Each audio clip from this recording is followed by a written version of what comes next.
નમસ્કાર. વિસાવદર બેઠકની પેટા ચૂંટણી જાહેર થાય તે પહેલાં જ આમ આદમી પાર્ટીએ પોતાના ઉમેદવાર જાહેર કરી દીધા છે. આમ આદમી પાર્ટીએ ગોપાલ ઇટાલિયાને વિસાવદરથી મેદાને ઉતાર્યા છે.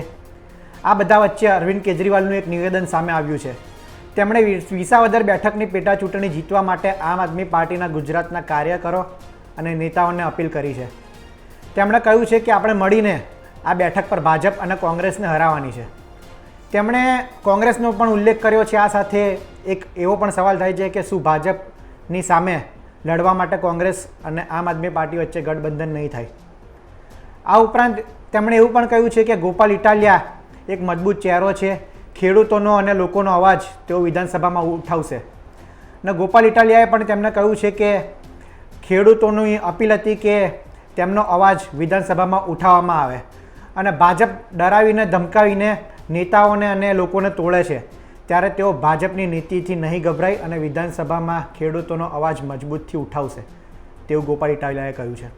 આવો સાંભળીએ અરવિંદ કેજરીવાલ અને ગોપાલ ઇટાલિયાનું નિવેદન. नमस्कार, केम छो। विसावदर का चुनाव अभी होने वाला है, बाई इलेक्शन, और मुझे लगता है कि महीने 1.5 महीने में शायद इसका अनाउंसमेंट हो जाएगा।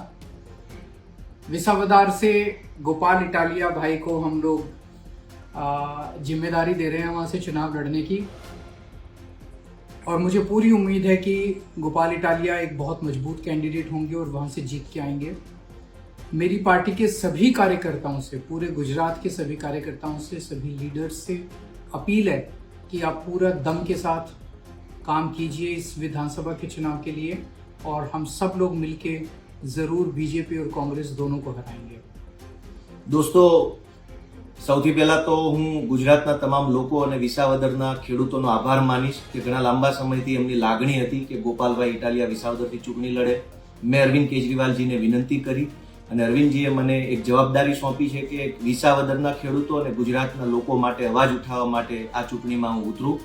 દોસ્તો, હું આશા રાખું છું કે આમ આદમી પાર્ટીના સૌ કાર્યકર્તાઓ, ગુજરાતના તમામ એ લોકો કે જે લોકો તાનાશાહી સામે લડવા ઈચ્છે છે, ખેડૂતોનો અવાજ બનાવવા ઈચ્છે છે, એ લોકો મને આમ આદમી પાર્ટીને મદદ કરે. અને ખાસ કરીને વિસાવદરના ખેડૂતોનો વિશેષ આભાર માનીશ. અને એક ખાસ મહત્વની વાત એ છે કે ગુજરાતમાં ભાજપે આજ દિવસ સુધીમાં કોઈ પણ ધારાસભ્યને કે કોઈ પણ આગેવાનને ડરાવીને, ધમકાવીને, લલચાવીને તોડી પાડ્યો છે. પણ આ વખતે મારી ચેલેન્જ છે કે ભાજપની અંદર તાકાત હોય એટલી તાકાત લગાવી લે, પણ ગુજરાતના ખેડૂતોનો અવાજ, ગુજરાતના વિસાવદરના ખેડૂતોનો અવાજને નહીં ઝુકાવી શકે અને ગોપાલ ઇટાલિયાને ભાજપ ક્યારેય ડરાવી કે તોડી નહીં શકે. જય કિસાન.